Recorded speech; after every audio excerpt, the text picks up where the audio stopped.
Let's start. So I need to leave a little bit early today, so we'll start early and try to end early.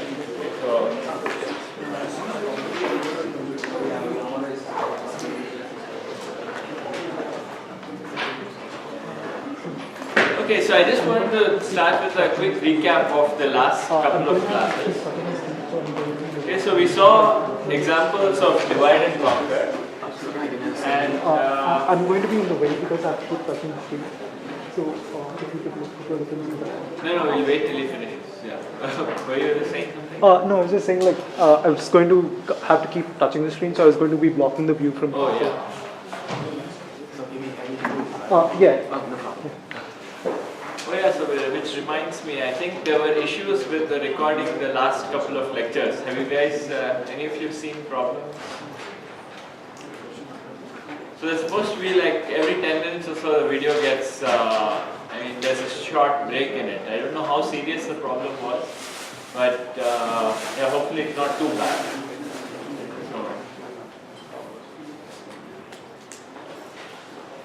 Alright, so the idea in divide and conquer is you break down the problem, solve pieces, and then you try to stitch the solutions. And we saw examples of recurrences, and recurrences show up when you try to analyze divide and conquer algorithms. Okay? And something I briefly mentioned last time was how you pick the kth smallest element in just linear time. Okay? So I gave you the rough idea of how it works, and I also put up a short reading if you guys are interested, so you can find it on the course page.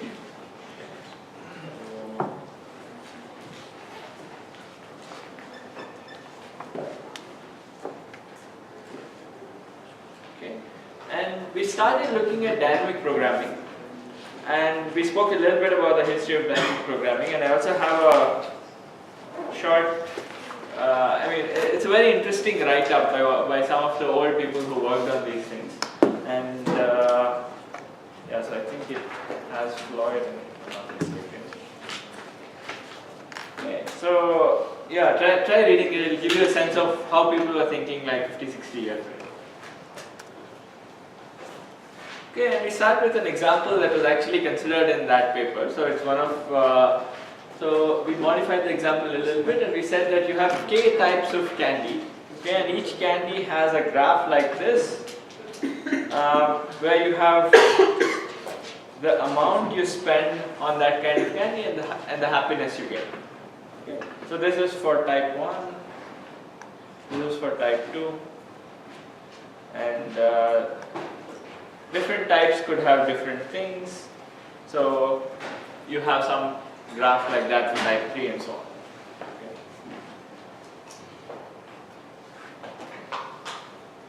Okay. And so you start with a budget of D, and your goal is to figure out how much to buy of each type. Okay. And this turns out to be, it's not too trivial. Okay, so actually there was a very interesting suggestion last time. It was like greedy dollar by dollar algorithm, and somebody suggested to me at the end of the class. Okay.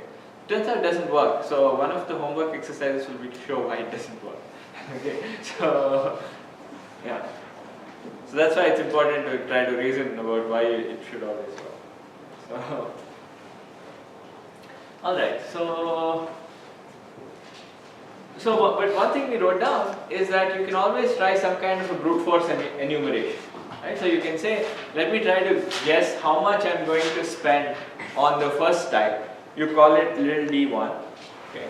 And then you recurse saying, now I want to pick only types 2 through k, and the remaining budget is capital D minus d1. Right? And this gives a recurrence tree. This is what we do last time. So you have, so you have d dollars at the root, and now you've got to buy. And now at the root, you have k different types. Then you say, okay, I could select various choices for d1. For each choice, I have this d minus d1, and I need to pick 2 through 2.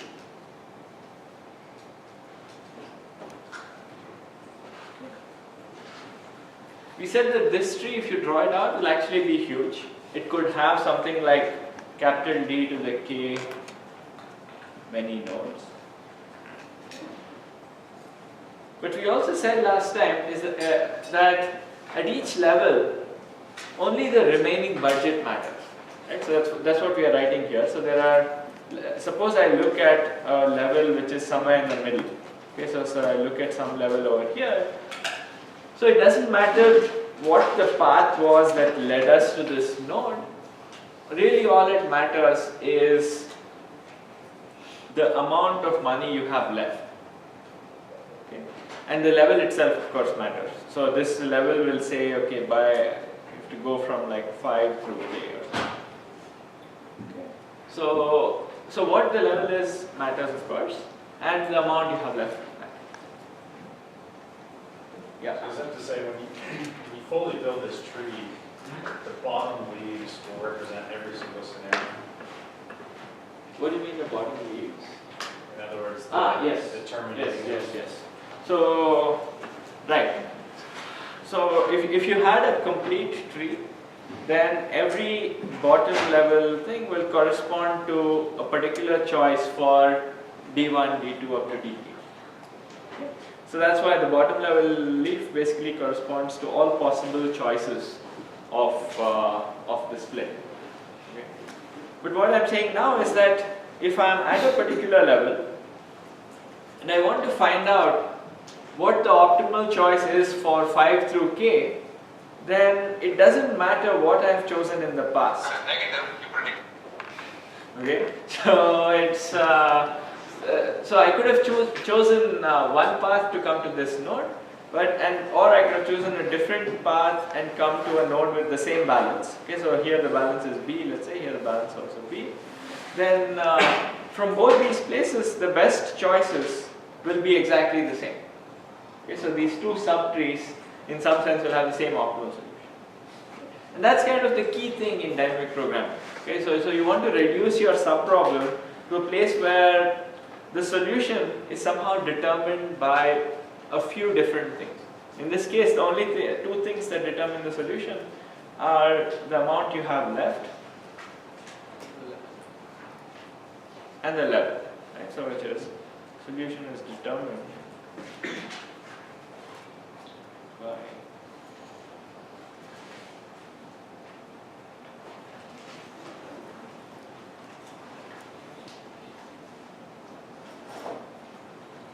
and level basically corresponds to what's the starting position, right? So corresponds to which index you need to start with.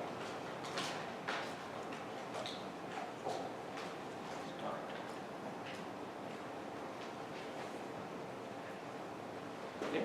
So any questions on this? So what I'm saying is that even though the tree is huge, in some sense, you have a lot of duplication here, in the sense that the same optimal path is computed in both these subtrees. So that's what happens. Yeah. Well, the level basically says you have to start from, for instance, here it says that you have to start with object 5. Right? So if you started with object 4, maybe you allocate something to 4. Right? So even if you had the same budget, you could have had a node up here with B. But here your B is allowed to pick a few things of 2, a few things of 3, a few things of 4 and so on. But here that B budget needs to be allocated only for objects from 5 through T. Are we doing this because we want to reduce the problem? Yes, eventually you will come to a position where you have a certain budget. Okay, you can't see this, but you will have a certain budget and you will just have one object. In that case, you can either choose to pick that object or not, or something like that. So you just figure out what's the best way to spend time on just that one object. There it's a trivial problem to solve.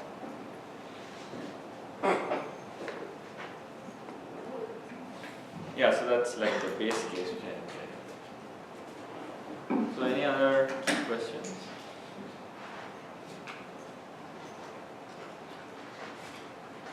Okay, so let's see how we implement this. Okay. But before I go there, it's just so this is in some sense the two important things in dynamic programming. Okay, so somehow we must come up with a recursive subproblem that's easy to describe. Okay, so what does that mean? So in this case, we said that the problem is determined by just two parameters, right? So one was the amount left, another was the level. So that's typically what you need in a dynamic programming solution. Okay, so your recursive problem must be easy to describe. In this case, we just have budget left and starting index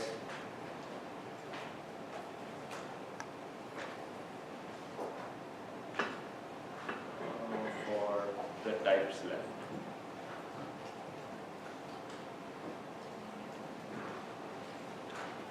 So you've picked up from 1 through whatever, and from that point onwards you need to pick.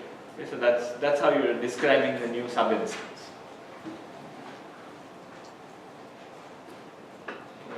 And usually you try to make sure that there are not too many different subproblems. Okay, so we'll see an example today where you actually have a lot of subproblems, but you still get some advantage. Okay, so this one is a particularly simple example, but we'll still write this out explicitly. So, and the idea behind dynamic programming is that if you have very few different subproblems, then you can try to essentially remember all the answers, and in some sense not actually recompute the entire tree. Okay, so the key idea is avoid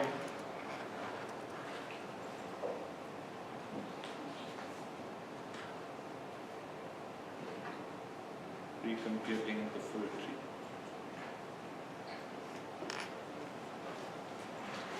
Okay, so the tree has exponentially many nodes, but you identify that, oh, whenever I see a B in this level, I know what the solution is. Okay, and you remember that for every possible B. Okay, so let me say what the final algorithm looks like. Okay, so we said that we need to, our subinstances are just defined by budget left and the starting index. Okay, so we could say that we store solutions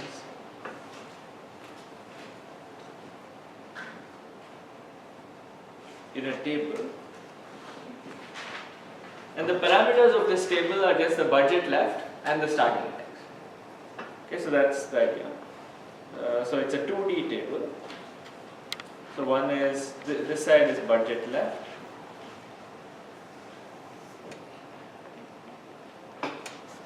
And here it's where we start.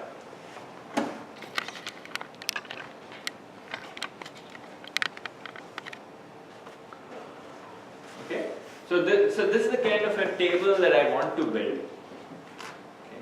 Now, so for what values of the table can you actually fill in the answers easily? 1. Budget left equal to 1. Okay, so budget left equals 1, sure. So you can build this whole row of the table. So how would you go about building this row? Like, will you start, sorry, this column, right? So, Can it be 0? sorry? Is 0 an answer? Is 0 a possible value? Oh, you want to start with budget left of 0? I'm saying that can a particular node have 0 budget allocated to that? You could treat the leaves as having 0 budget because, I mean, if you have no budget, there's nothing you can do. So yeah, the happiness you gain is 0, right? So you could say, okay, my budget starts with 0, so in which case all the answers I know already are 0. Okay. So now would you want to go with 1 or would you want to go with something else?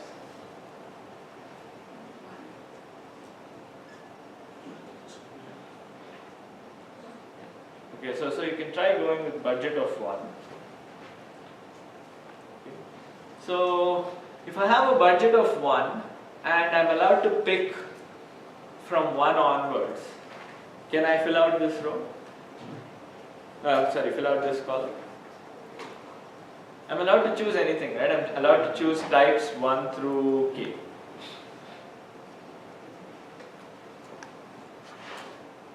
Ignore which two sides have. Yeah, so this column actually you can fill because you'll say, okay, pick the one thing that gives highest happiness.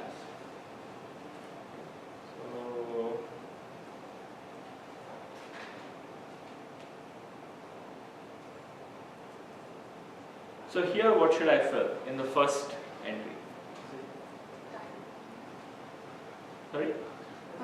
Based on the candies that we can buy, if if we buy type 1, then how much happiness can we get for $1? If we buy type 2, how much happiness can we get for $1?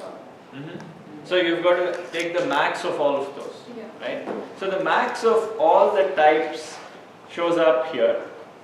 Okay, so this is not a 0, but this is some answer which is the max of all the types from 1 through k. Okay. This one will be the max of all the types from 2 through k, and so on. Start from the bottom. Okay, so I mean, okay, so this makes sense. I could do this for 1. Okay, but you will soon realize that if I start doing it now for 2, then I have to do max of a bunch of things, right? So I could decide, suppose I'm allowed to buy from 1 onwards. Okay, now I could either spend some $1 on this and try to look at the best answer over here, okay, or I could spend all $2 on the first thing and I'll get some cost here and look for the best answer over here, or I can spend nothing on this and look for the best answer over here. Okay? But either way, my answer to this depends on my answer to this second entry. Okay, because that's a possibility, right? I could choose not to spend anything on the first guy and on the first type and just go to the second type. Okay? So this is what somebody was saying, that somehow it makes sense to start filling up these entries from the bottom. Okay, and so is this point clear? So actually, let's figure out what this bottom row is. Okay, so that might be an easier place to start. Suppose I want you to just fill out the bottom row. Can you do it without looking at any other row? Yeah, it will be the same as the budget. Budget for K. So what's the interpretation for the last row? you have to spend whatever is left. So, So the last row basically says I am only allowed to buy type K. Okay, and my budget is a certain amount. So suppose I have this, right? So if I have, if I need to fill out this thing, so this is the kth row, and suppose I need to fill out this entry, then I have a budget of 2, and I'm only allowed to spend it on the last one. And this is an easy problem to solve because you can look at this kth curve, okay, the happiness curve, and you see, oh, okay, if I spend 1, I get this. If I spend 2, I can get up to this. Sometimes it could be that, okay, it went up and then down, in which case you might only want to spend 1. But that's fine, the budget is just an upper bound. Okay, you don't have to spend the whole budget. Right, so, but whatever it is, given a budget, I can always figure out what is the best amount I can choose. Right? It's just the max of this curve until that point. Okay, so the max height of this curve until that point. Okay, so is that? Maybe I'll pause for a second or so. Just ask a question if it's not clear.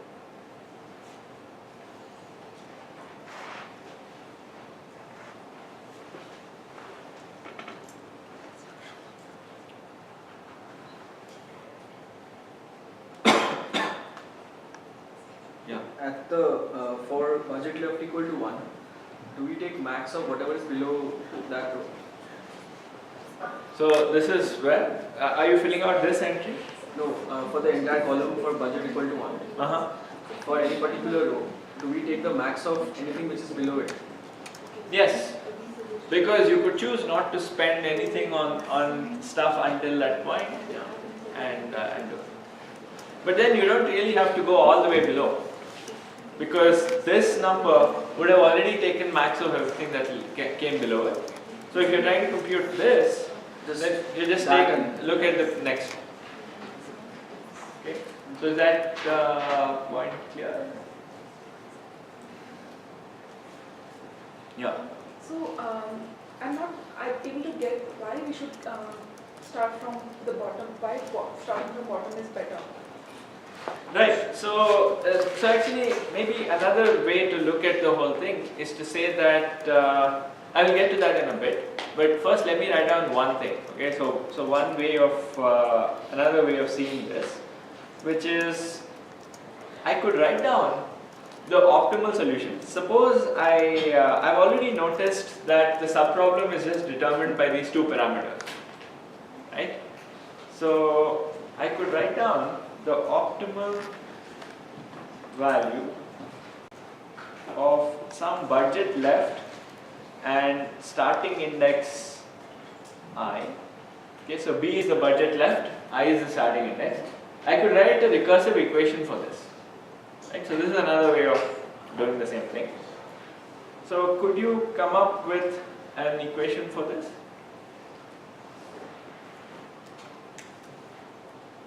So this is the start index, and this is the budget. And once we see this, we'll figure out. We'll see why it's starting at the bottom thing actually makes sense. Okay, so is there an easy way to write a recurrence for this?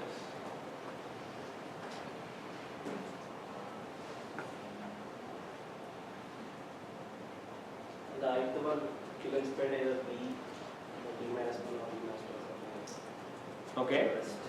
And the rest is a split of the solution. So yeah, so what you're saying is that suppose I spent 0 on the ith one. Okay. So first try to see what you spend on the ith one. Okay. So suppose I spent 0 on the ith. Then what is the value of the solution? Okay, so it's opt value of B and is that minus 1 or I plus 1? So you spend 0 on this. It depends on where I know that's okay. So the way we are saying is that you start at this point and go forward. So so I'm going from I through K. Okay, so these are the things I was allowed to buy when I have been there. So then it will be I plus 1. Because now I've already figured out how much to spend on I. I'm saying I'm spending 0 on I. So I have I plus 1 on. So this is opt value of 0 I plus 1. And the happiness I get from spending 0 on the ith is probably 0. Okay, so if not, I would have that value. Okay, so it's happiness of I when I spend 0 on it. Okay, so for this you just look at the curve and you get some value. So this is one possible value for this, for the opt value. Alternately, if I decided to spend 1 unit on the ith value, then I would get a happiness of I know. I and 1, because that's the happiness I get by spending $1 on the ith type. And what's the best solution to the to the remaining thing? Yeah, so it's opt value. Now I have my budget is b minus 1 and I have I plus 1. And I have stuff like this going on, right? So I could choose different values for how much to spend on the ith object, okay, on the ith type. And I would get different things. And what's the value here? So each of those is a possible answer. And what is the best answer that I can get? Yeah, so it's the max of all of these options. Okay, so it's max of all the options that I could write down. And in principle, I have b different options, or b plus 1 different options, because I could spend 0, 1, up to b. So now you should be able to answer why you can try to fill out the last row first.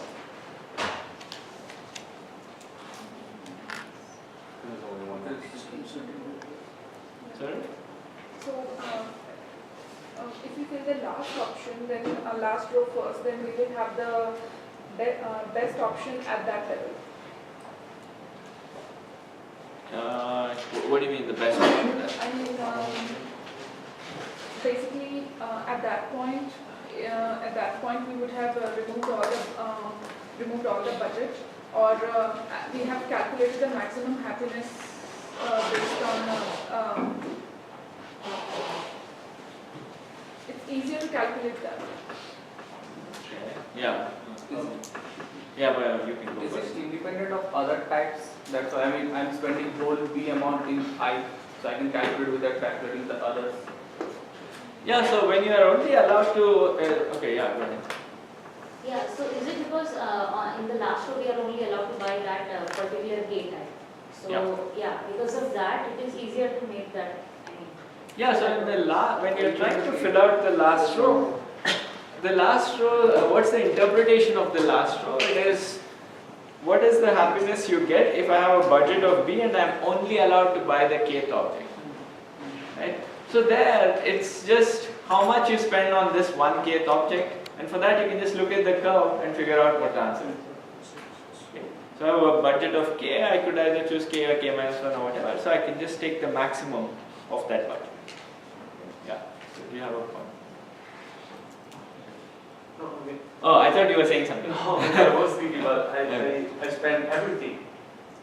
You could spend everything if it's not monotonic. So yeah, so that's a good point. You could spend everything on it. Yeah. So my question is, if you find out what the max is for the kth type of candy, and you've now chosen that as your best option, when you start working backwards, what if there was a better option where you shouldn't have spent that much on K? Right, so that's what you've got to say, right? So this is the reason you are filling out the entire column. Okay? So what you're saying is, suppose I had a budget of 5 for the last one. Okay?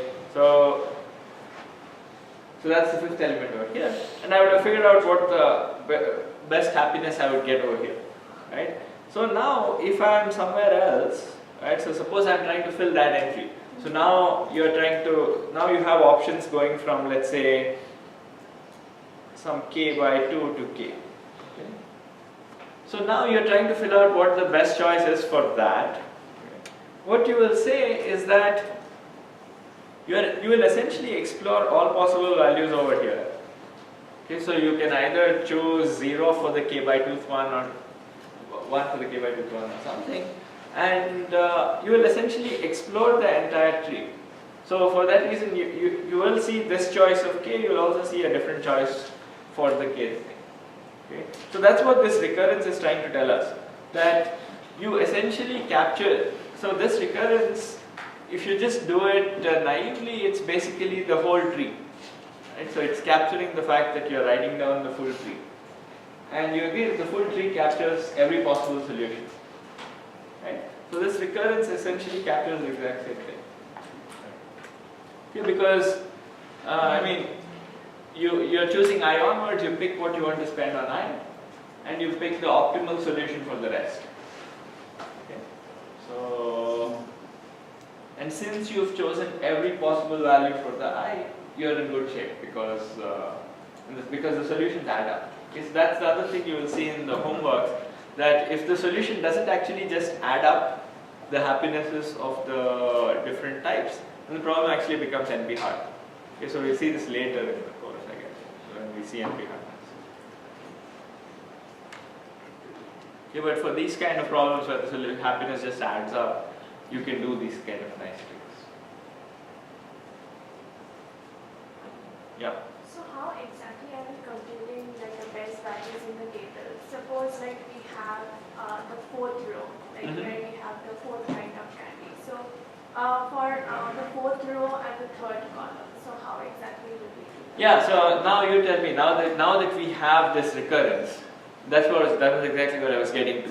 So suppose I give you an arbitrary, so this is basically a value in the table, right? So if I have the b comma ith value in the table, I said that what I've got to do is look, so let's go back to this table and let's zoom in on the b and the b comes here, I guess, and the I is here.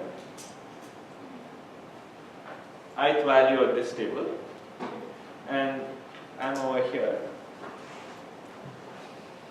And I said that it's a max of a bunch of quantities. Right? So what I'm looking up is b and I plus 1. So that's an entry over here. Okay, plus some happiness value. And then I'm looking at b minus 1 and I plus 1. Okay. Then I'm looking at this value and so on. Okay, and I get some additive terms after this. I get this happiness of I comma 0, I comma 1 and so on. But essentially, what I need to do is look up this value, compute this value and add happiness of I comma 0 to it. Look up this value, add happiness of I comma 1 to it and so on. And I take the max of all these quantities. So now suppose I knew all of these entries, then I can in principle compute this quantity. Do you agree? So if I knew all of these quantities, then I can compute the optimum value for that. Okay? And what does it need? What do I need now to compute the value over here? So the whole row below this would suffice, right? So if I knew this, and so on, and the whole thing here would. And then I already told you that the last row can always be filled out just by looking at the curve itself. Okay. So this is how you build this table. So that's why you need to build it bottom up. Okay, so you just have to. So the algorithm essentially builds the table. Is build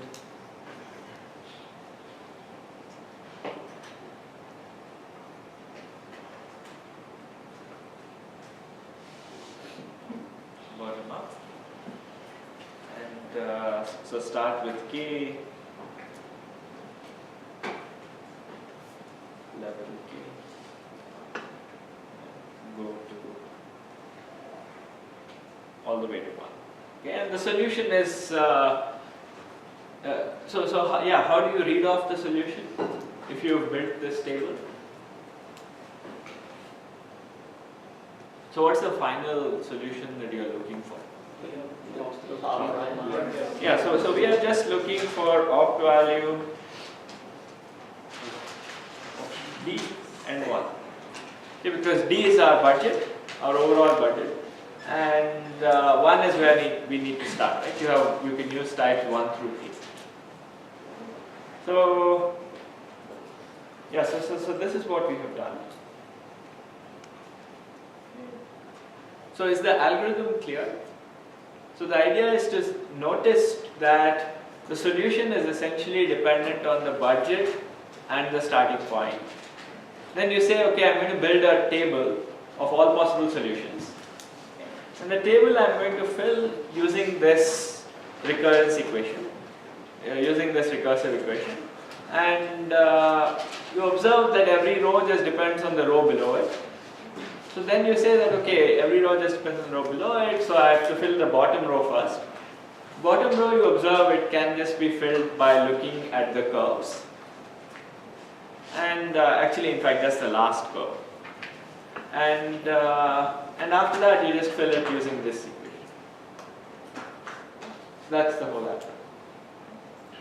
So let's now see what its runtime is. Yeah, and again, so I've not formally argued the correctness of this, but how would you now argue the correctness of this if you had to formally argue? Intuitively, it's very clear that this is correct, right? But the key step, which is this, how would you argue about the correctness of this step? Yeah, it's just induction, right? Anything where you have a recursive equation, if you want to show correctness, you show it inductively. Okay, so you assume that the answers out here are all correct. And this you can do because for the base case, they're all correct. The base case is I equals k. There, they're all correct.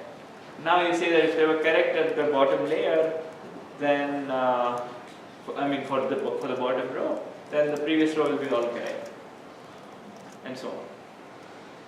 So very often the proof will go the same way the algorithm goes. So this is typical in algorithms, that you see how the algorithm executes and show that at every step you're doing something correct.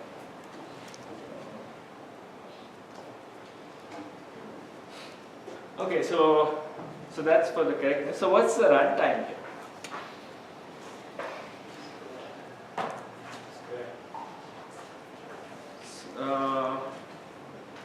What do you mean the square? I just said Yeah. it's the square from D into R. Well, we can have fill up the whole table. Yeah, so you have at least the full table to fill up, right? So we have need to fill out the whole table.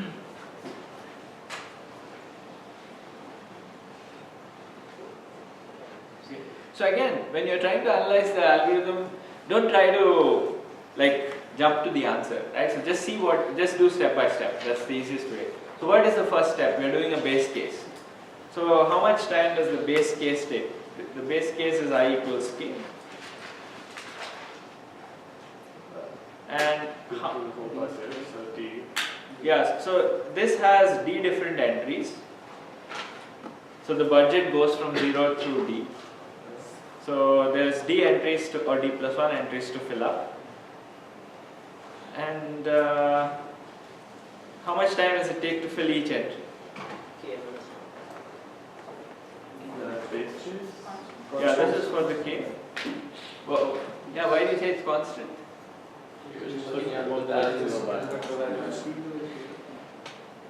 Oh, I see. You're saying each location takes a constant time. Yeah. Okay. So overall, it takes d.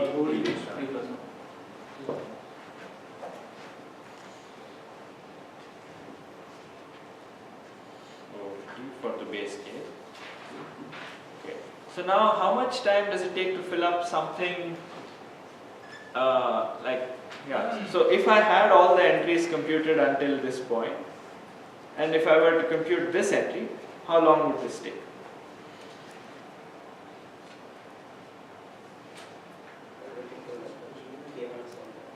So you look at all these different things, right? So remember, K is the height. Yeah, this one is the budget. D minus. Yeah. How does each location take constant time? Because you still have to look into the curve to find out which one gives maximum happiness. Right, you assume looking up one entry in the curve is a constant. Right, so this was only for the last layer. I'm not saying that this is true for the subsequent layer. In fact, that's what I'm now Yeah, trying so to. in the last layer only, if I have a budget of let's say 5, Yes. so I have to check within 5 which value gives the maximum happiness. Yes. So you could just check. One way to do it is to check all the way from the start, right? But the other way is you've already computed things out here. So I could do max of that and the current value. Okay, so that's right. That's what it. Yeah. Because you already computed stuff to the left. Assume you compute left to right in one row.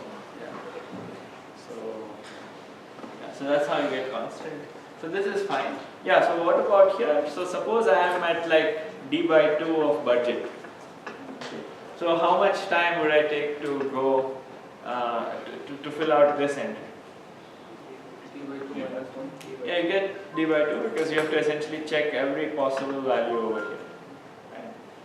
So every cell could take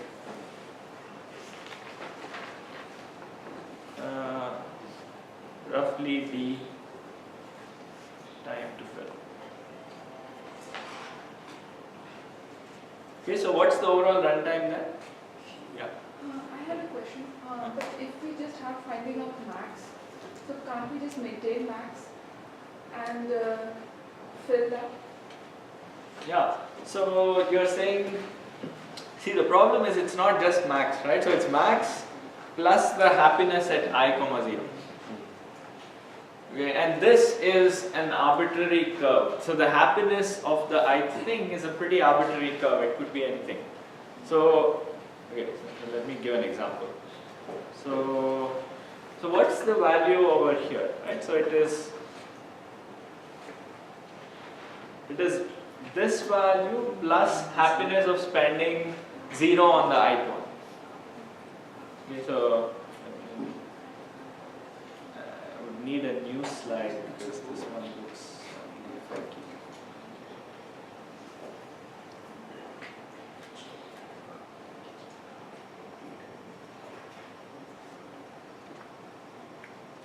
Okay, so this is a good point because sometimes you can actually do things like this. Looking carefully at what a dynamic program is doing, you might be able to actually speed it up. Okay, so that's why I want to spend some time on this. Okay, so in our case, the opt value is max over how much you spend on this, which is the di. Opt value of b comma I is max over di of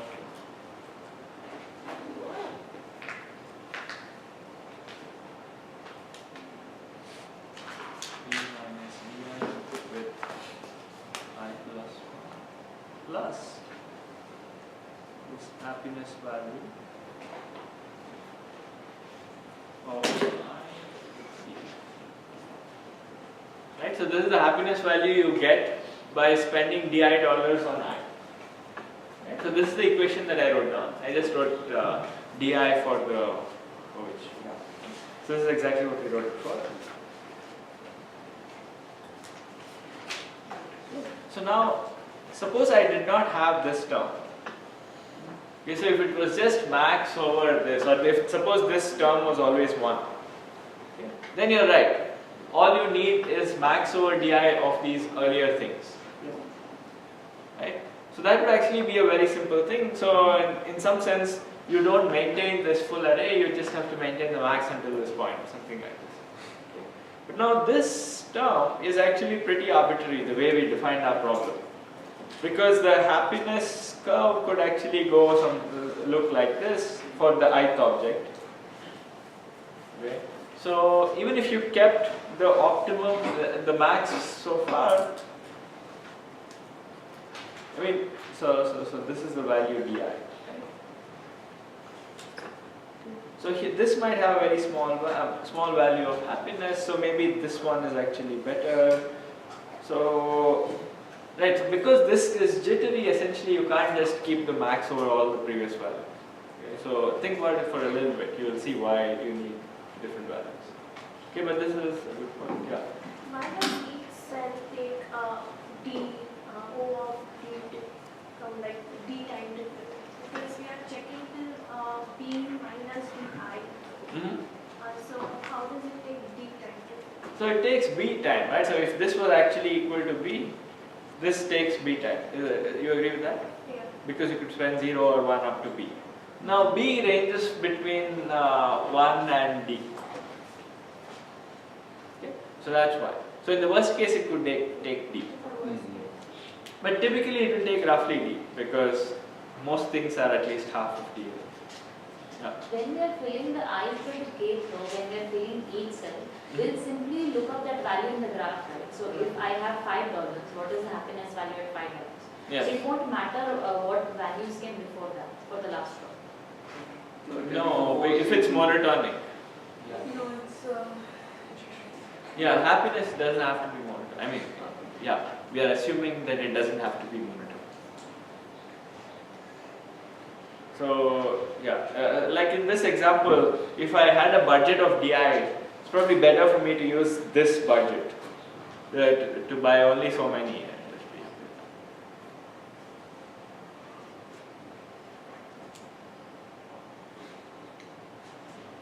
Alright, and so, yeah, so for this reason, this itself can't be really simplified, but it's a good point. Sometimes you can actually simplify these things by storing additional stuff.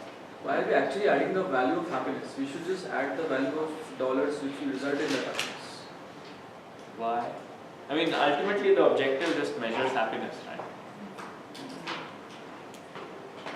Because we know that we are spending DI, so we know what that dollar amount is.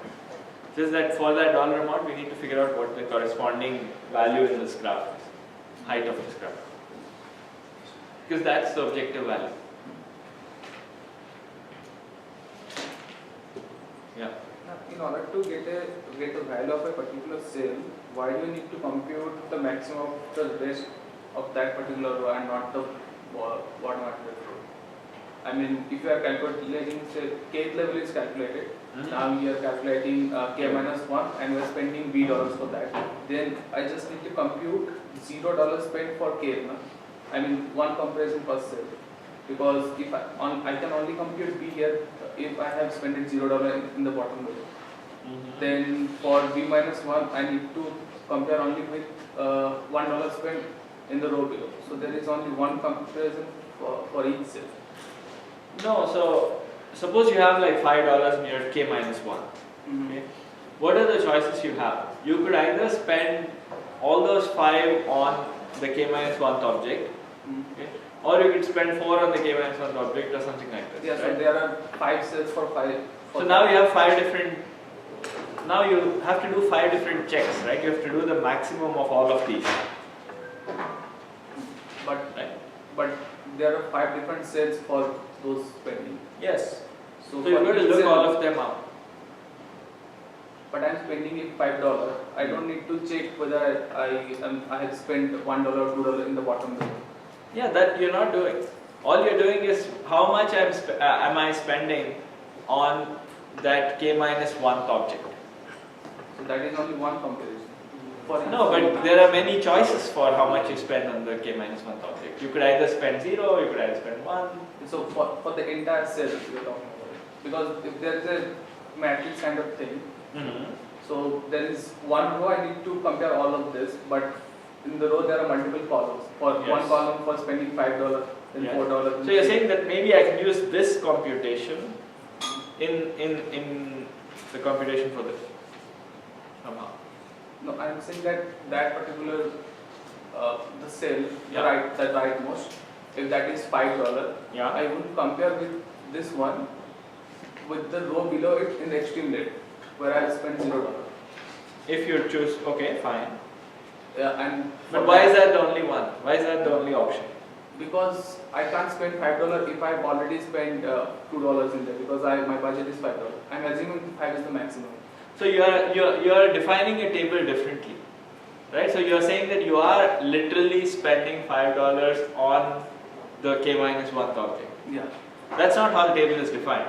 The table says, suppose the budget is 5, okay, at this point, and you are allowed to spend on k minus 1 and k. Then what is the best you can do? Okay.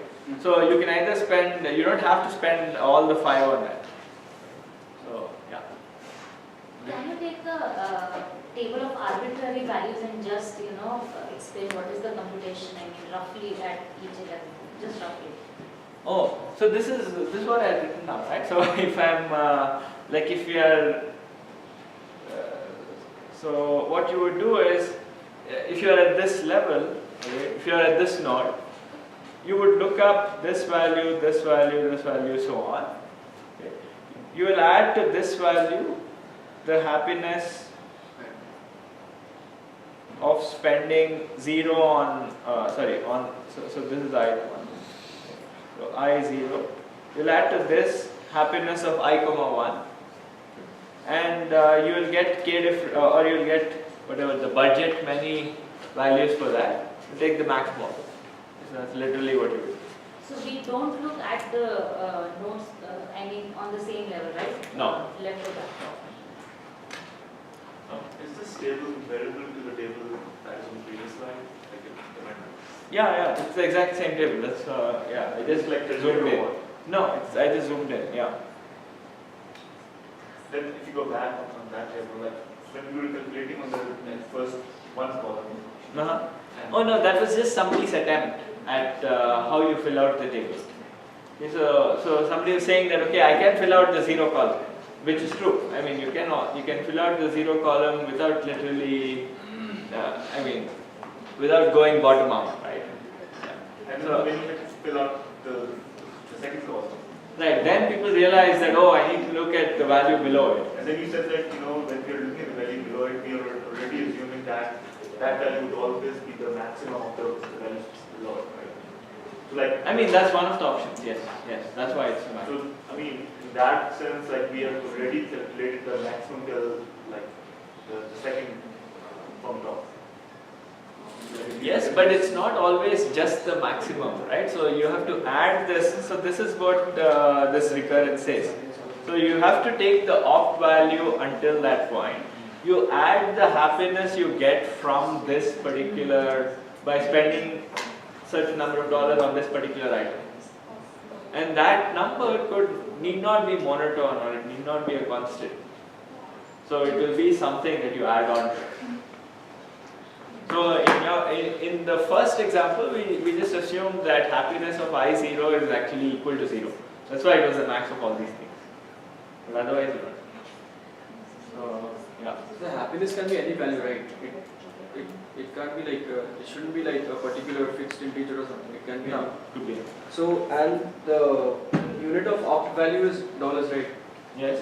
So then, how can when you add opt value with happiness, how can the unit still remain dollars? Because the equation. What has units as dollars? The opt value. No, the opt value is the total happiness, right? So it's that's what the goal is to maximize happiness. That is the objective value, and opt value is the optimum value for that objective. So we necessarily don't fill the table with the opt value. It's just a calculation. No, you do. You do fill the table with at every step you fill the table with the optimum value for these parameters, for the corresponding parameters. So suppose you had a budget of B and you have to fill, the table, you have to buy objects of type I onward. Then the opt value corresponds to the best happiness value you can get for this subproblem. So the main thing is that every value in the table corresponds to a sub-problem, and that sub-problem, the solution to that sub-problem is what you are writing down, and that's why you can add these things up. So given a budget B, how do we compute in this kind of like with this kind of table how many candies can we get with that budget? Like we can get like number of candies of type 1, type 2. So how do we like check that? Like what is the optimal number of candies? So there's no number of candy, right? So the way I've parameterized the problem, there's only two things. It's how many dollars you spend on it, and how much happiness you get. So so you could say a candy could cost not exactly $1, right? So I'm not parameterizing by the number of candies. I'm just parameterizing by the number of dollars I spend on it. That's the So this is not like, this has to be like candy wise and not like a mix of candies. Yeah. Like when we are calculating the happiness, it's like candy wise and like. Right, so it's like, yes, so happiness value is just defined as the sum of the happinesses you get from different candies. Yeah. So it's not like, you're not allowed to say, I get 1 unit of happiness if I buy like $2 of candy 1 and $3 of candy 2. That's, I mean, it's, yeah, those kind of things do happen in some settings, but we are not considering those. Like when you have online auctions and so on, people often say, I pay you only if you show me 10,000 ads or something like this. Okay, so then, until then you don't get something, or you have to show ads on this and this. Only then you get some payoff, otherwise you don't. But here it's not like that, it's very simple setting. Yeah. But can we maximize the budget? There are 3 types of candy, type 1, type 2 and type 3. Okay. For candy 1, you can get maximum happiness for $2 or $3. For candy 2, you can get maximum happiness for $4. Okay. And for type 3, you can get maximum happiness for $4. Now we have a budget of 10. So well, if you are lucky and you happen to have a budget of 10, yes. But often the budget is what it is, right? So you have to maximize happiness subject to that. In this case, we will have to choose type 2, 4. Type 2, we have to spend $4 on type 2, $4 on type 3, and $2 on type 1. We cannot spend $3 on type 1. We have to maximize the $10, right? Because type 1, we can get the same amount of happiness for $2 or $3. Right, so you are saying that the curves happen to look like this, where at 2 you get this, and 3 it falls off, and or 3 it remains the same. Yeah, so if the curves happen to look like this, yes, but what if, this was still increasing, and this increased suddenly at a super high rate, right? So then you would want to spend 3 on this, and not on the other guys. So that's, yeah, so it's on, that's why you essentially have to check every possibility. And this is a very smart way of checking every possibility, because you keep track of a table and yeah. So let's see another example, maybe it will make things much more clear. Okay, so this one is, it's good for you guys to work out this example, ask more of such questions, maybe on the discussion forum or something like this. Okay? So yeah, so it's very important to understand these basic examples, so feel free to ask. But I just wanted to do one, at least mention a slightly more complicated instance of this. So this is the question of Hamiltonian paths. Okay, so it's another of these standard examples of dynamic programming, but it's a little bit more complicated than the previous one. So here you have a graph G, and a Hamiltonian path is just a path that visits every vertex precisely once. So how many of you have seen this problem before?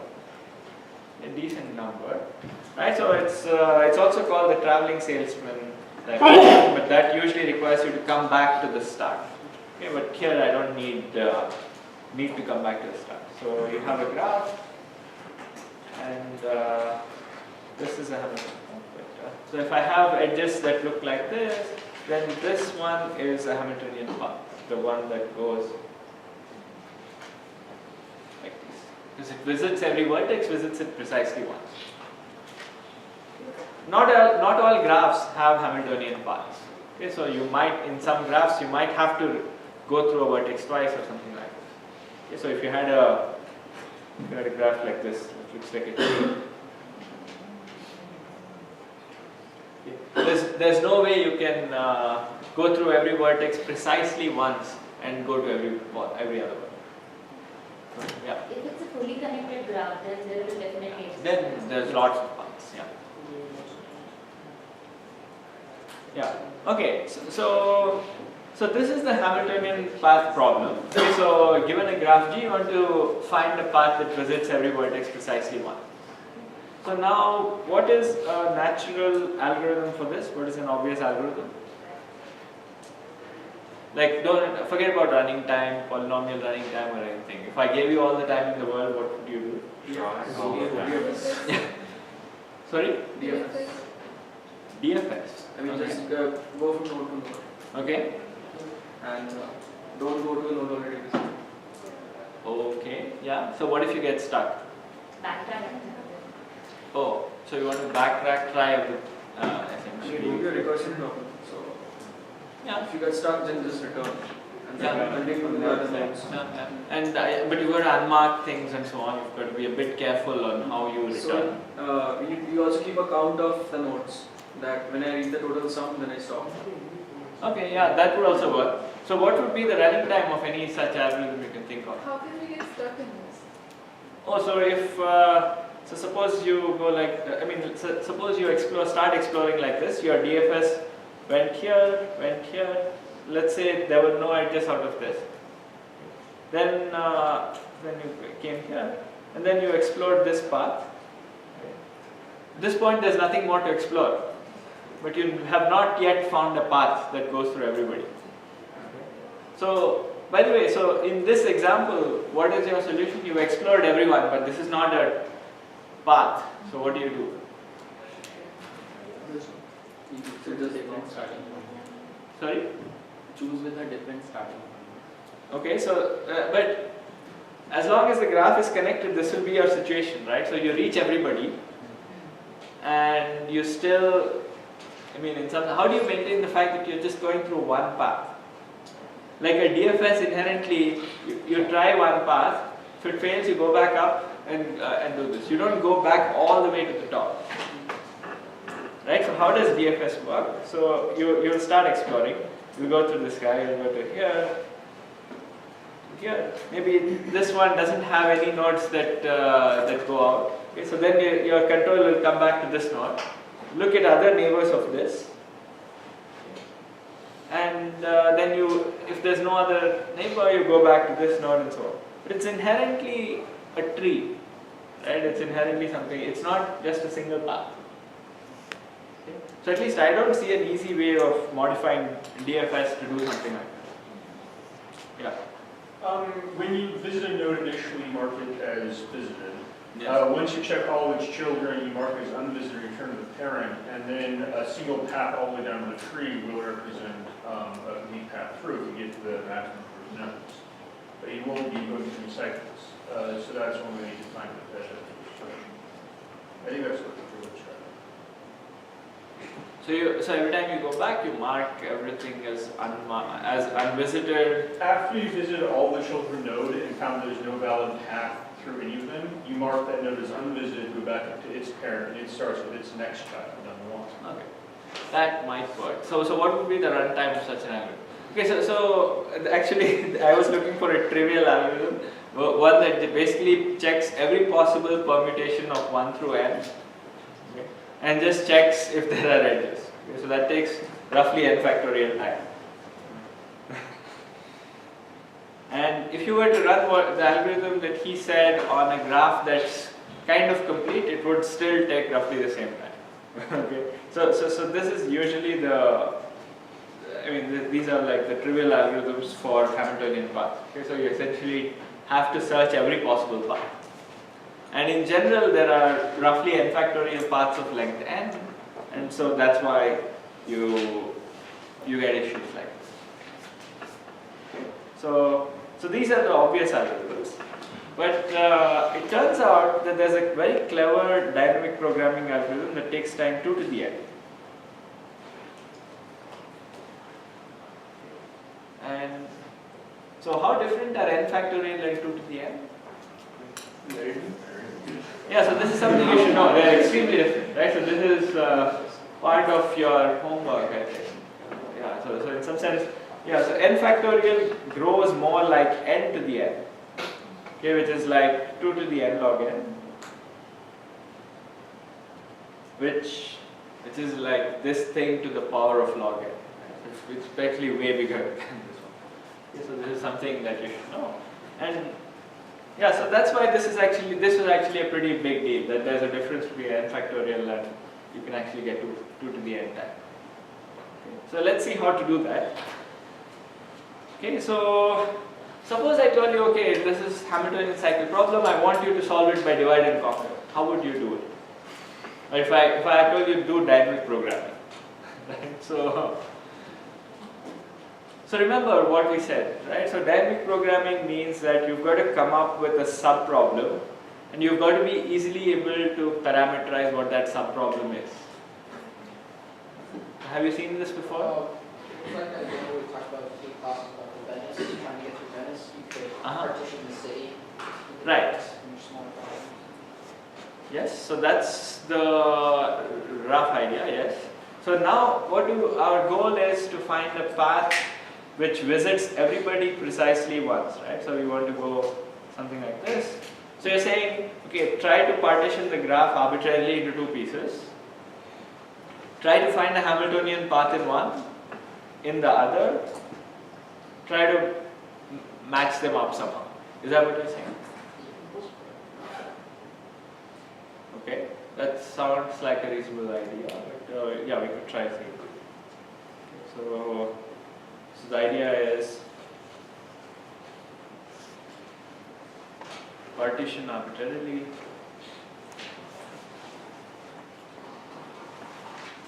into partition the nodes, vertices arbitrarily. So this is the full set of vertices V, partitioning it into A and B. Solve the problem on A, solve the problem on B, okay, and try to combine. So, do you guys see an issue with this? Yeah. In this, like, we have to make sure that the partitioning edge is kind of on the endpoints of the Hamiltonian path of both the sides, otherwise it won't work. Yeah, so that's exactly the problem here. Because if I partition arbitrarily, so then I get A and B, okay? And suppose I found a Hamiltonian path here for A and a Hamiltonian path here for B. Now if I want a path for the whole thing, then it will only happen if I had something like this, or if I had an edge like this, if I had an edge at one of these endpoints, right? Then I would find a path for the whole thing. Because if I had this edge, I could say that a path that starts out here and then goes around, comes back is a path for the whole thing. Yeah. Then you could only partition if there's an edge between them. Then you know that there's... Well, there's lots of edges between them, right? So you're assuming that the subroutine that gives you a path just gives any path. You could only start whatever the part that finds the Hamiltonian path at one of the edges that does have a connection.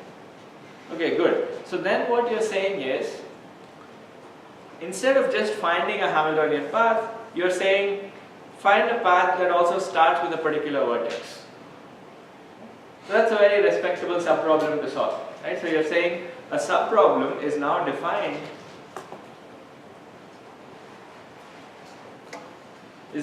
by the set A or B, set A and starting vertex X, some vertex X. Okay. So saying if I could solve this problem, okay, if this is the subproblem, then I'm actually in not so bad shape because I partition arbitrarily into 2 pieces. For every X, you could try solving this problem. Okay. And you do the same on the B side. Okay. Now for every pair of vertices out here that have an edge, you check, oh, is there a Hamiltonian path for the A side starting at this guy and a Hamiltonian path on the B side starting at this guy. If one of those tests succeeds, then you are in good shape. Okay, so right, so let's see. So this is a subproblem that's parameterized by two things. But there's only one catch here, which is if this is your subproblem, then you should also solve the original problem. I mean, your goal shouldn't be find some Hamiltonian path in the full problem. Should be find a Hamiltonian path that starts with a particular vertex. Right? Because your subproblem and the original problem should look alike. So another way to say this is by saying, suppose I were to do one more step of this recursion. Okay, suppose I were to do one more step of this divide and conquer. Then, so then what is my subproblem like? So that's, how do I use this? Yeah, the path will change again, which won't match up to the original path. Right, so now I have a starting point x and I've got to start only over here. And that's not what we try to solve. So how would you fix this? Yeah. You trivially modify the graph by adding a single node that connects to everything and say you have to start there. Yes, but then... No, maybe I should... no, but then it's like not having any vertex. If a vertex is connected to everyone. I'm not sure the question, but that makes it so that the general problem is the same as the subproblem. You're starting from a particular vertex. Correct. That is true. But then you would be in the version of the problem where there is no starting vertex, essentially. Because you would face the same problem we faced initially. Because from any, basically then you have this vertex is connected to everyone, right? And so you'll just pick some path, you'll pick some other path for this, okay, which will both start at this because there's a path from this vertex to this node. But what you ultimately want is not this path. So you might end up with a path that looks like this. Okay? But this is not a valid path in the full graph because this x is not in the full graph. I'm saying you force yourself to start at x, which makes it to the general problem resembles. You guys don't see what I drew apparently, but it's a bad diagram. It's good that you don't see it. Yeah. But what I was trying to say is that if you introduce a new vertex x and you allow a path that goes like this, and this is supposed to be the A part, this is supposed to be the B part. Okay, and for this guy you get another path that looks like this, then using these two, you can't come up with a valid Hamiltonian cycle in the original graph, right? Or a Hamiltonian path in the original graph, because the original graph did not have this vertex. Okay, so this is exactly the problem we started with, because you found some path over here, but the endpoints didn't have any edges. So yeah, think about it for a little bit. You'll realize that there is a problem here also. But that's a good starting point. Yeah. Could you take that vertex next to be like a shared vertex where you partition the graph? That way, if you find a Hamiltonian path going up to the A, going to the B, you just add them together, per se. Yeah. So what you're saying is try to see if you can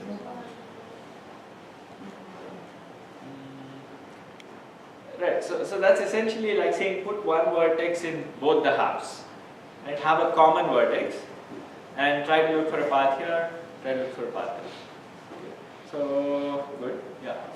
I think that's only a problem if you you're allowed to traverse these paths in either direction, but that's only a factor of two if you say that it's the starting node only you're considering. So I could have a Hamiltonian path from the starting node and then this subgraph, this subset of vertices, rather than being able to traverse these paths, these subproblem paths you found in either direction. It'll be a little bit less efficient to only say starting from here rather than starting from either starting. Does that make sense? No. So could you say that again? So still in the thing where you start from this universal connector. Okay. That If I'm understanding your objection correctly, that's only a problem if you allow that you can reverse these subproblem paths you found in either direction. Otherwise, you say you just start from the starting node, and the any path you find from it is going to be, you just sort of trim that off with the head, and you'll have a path for the rest of the direction. Yeah, but why should the paths connect? Maybe we can talk about this later. Okay, so that might work, I don't know, but we'll see. But what he said is actually, turns out you can actually make it formal. Okay, so there's multiple ways of making it formal. So the easiest way, at least for me conceptually, is you can just say, I'm going to define a path not just by the starting vertex, but also the starting and the ending vertex. Okay. And so every subproblem, so this is a little bit more memory to store, but it's not much more. Okay, so the subproblem will look like, I have a set of nodes A. I have a start vertex X and an end vertex Y. And you just ask, is there a Hamiltonian path just in the A part, in the A set of nodes, which starts at X, ends at Y? Okay. This is a table I could start filling out. Right? For every subset A, I could say, for this X and this Y, can I find this? And how do I solve this problem? I have a set of vertices A, so I can break it into two halves. Okay. And let's say X was here. Both X and Y could be on the same half in my original thing. It doesn't matter. Okay. So yeah, or maybe it's up to us how we break it. So let's break it so that X is on this side, Y is on.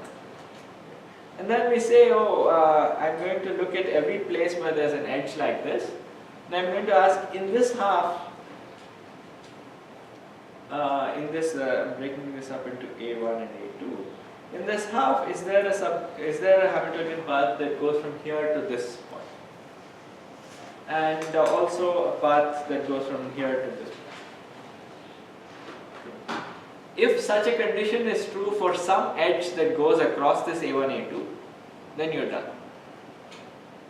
Okay, so let me write down. So this is, let's call this ham of A, X, Y. This is the algorithm I'm trying to write down. It is for every edge. Okay, actually, first step is partition A into A1, A2 such that X belongs to A1, Y belongs to A2. So this is the first step. Then you say for every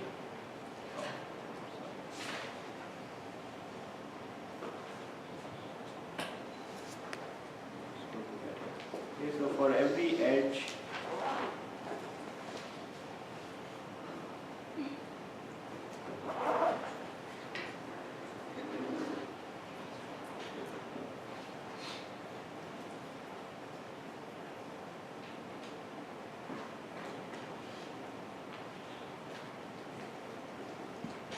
that goes across, that goes from A1 through A2. Okay, so that looks like this. Okay. UV with endpoints in the two parts.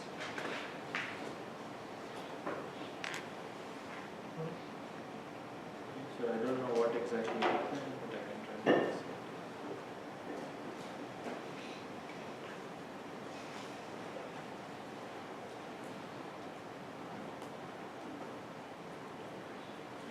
Points U, V in A1 and A2 respectively. Okay, so U is in A1, V is in A2. Try to solve this subproblem. Okay, so solve subproblems. So they should be solve subproblems.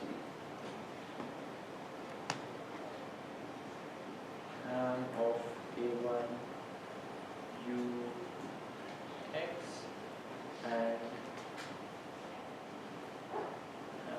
A2 V. Okay. And And if the answers to both of these are yes, then you have a full Hamiltonian. Does it have to be XU and BY, or does it not matter? I guess it doesn't matter because it's bidirectional. Right? So the order that you pass the parameter, it doesn't have to be XU and B. Right. My paths can go both directions. Okay. And yeah. So do I have to now? But is the subproblem part clear? That my subproblem is now defined by a and then x and a y. Okay, so this is the important thing about subproblems, that even if you, the way you should define it should be such that once you break it up, the problem looks the same way, looks the same as the original problem. Yeah. When you break it up like this, do you have to know what x and y are? Can you just simply find a connected path on the, starting with u and ending anywhere in your A space? As long as you connect the two, it should.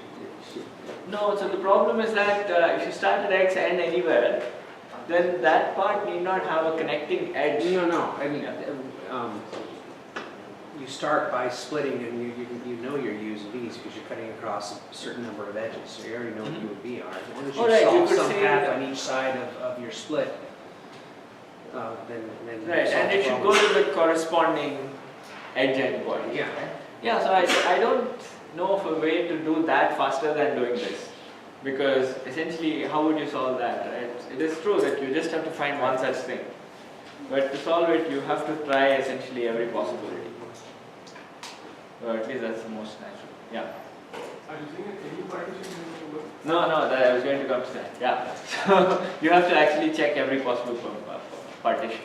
Yeah. How do we select x and y? Yeah. Oh, you essentially try this for every x and y, ultimately. Okay. So remember, we are in the business of 2 to the n times n squared algorithm. Okay, so ultimately the answer is going to be like, the running time is going to be 2 to the n times n squared. So that's why. So in the initial case, we try all x and y's, but in the subproblem, the x and y is fixed. Yeah.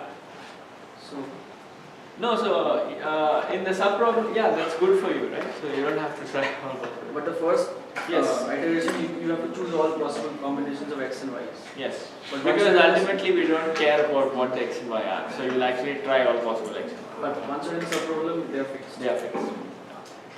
So we'll come back to this next time. I need to leave now, but yeah, do you have a question? How is the time power n? Oh, that also will come to next time. I haven't yet, because each partitioning, I told you you have to take every possible partition, so we'll come to that next time. Sorry? No more. We'll do this, continue this next time. Yeah.